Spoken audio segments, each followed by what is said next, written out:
Araku. Present నేను actually మాదగడ view point అయితే skip చేద్దాం అనుకున్నా, బట్ ఎందుకో ఇంకొక రోజు ఎక్స్టెండ్ చేసిన అనమాట. సో ప్రెజెంట్ నేను మాదగడ వ్యూ పాయింట్కి అయితే వెళ్తున్నా. ఈ రోడ్ ఏదైతే ఉందో ఇది స్ట్రైట్ ఆ కొండపైకి అయితే వెళ్తుంది. నేను సైకిల్ పైన వెళ్తున్నా. చూద్దాం, తోసుకుంటైనా వెళ్తా పైకి అయితే కంపల్సరీ. అండ్ ప్రజెంట్ ఇప్పుడు టైం వచ్చేసి అరౌండ్ 7-6 అవుతుంది. అండ్ ఇలా ఉందన్నమాట ప్రజెంట్ సిచ్యువేషన్. నేను ఆల్మోస్ట్ ఇంకొక 2 కిలోమీటర్స్ అవే ఉన్నాను అనమాట మాదగడ వ్యూ పాయింట్కి. అండ్ లొకేషన్ అయితే అమేజింగ్ అంటే అమేజింగ్ ఉంది. సో అరకు వచ్చి ఎక్స్ప్లోర్ చేస్తేనే అరకు వచ్చి ఇక్కడ ఫీల్ అవ్వాలి ఇలాంటి లొకేషన్స్ని. చూద్దాం. సో కొంచెం డౌన్ ఉంది, మిగతాదంతా అప్ హిల్లే ఉంది. సో ఆ పైకి అయితే వెళ్ళాలి. అక్కడ కనిపిస్తుంది కదా ఫాగ్, ఒక లేయర్. సో దాన్ని అయితే నేను ఒక ఫోటో తీస్తా. చాలా బాగా కనిపిస్తుంది ఇక్కడ నుంచి.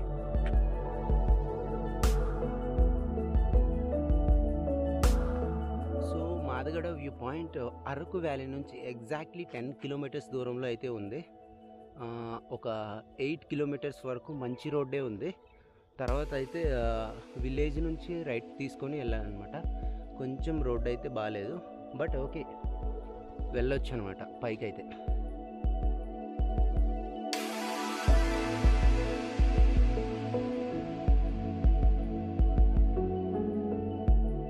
మాదగడ విలేజ్ నుంచి ఆ పైకి వ్యూ పాయింట్ అయితే 1 కిలోమీటర్ ఉంది.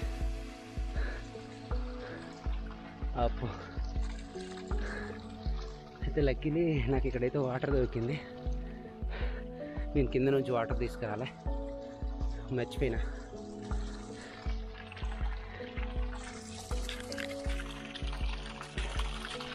ఇదే ఈ రోజుకి మన water source.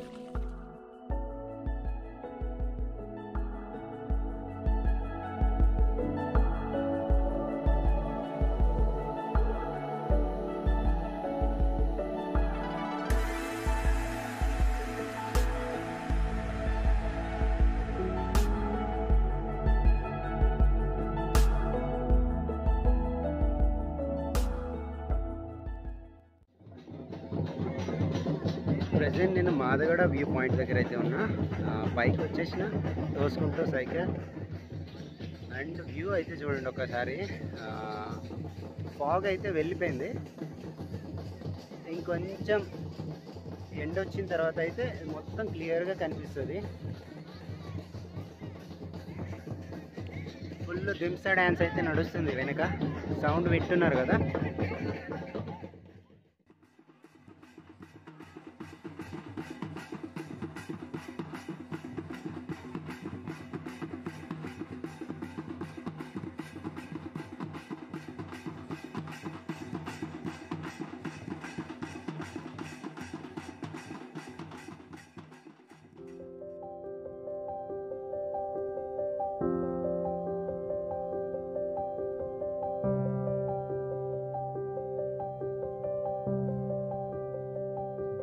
So Madagada view point నుంచి అయితే నేను రిటర్న్ బయలుదేరినా. ఎందుకంటే ఇక్కడ క్లైమేట్ కొంచెం చేంజ్ అవుతుంది.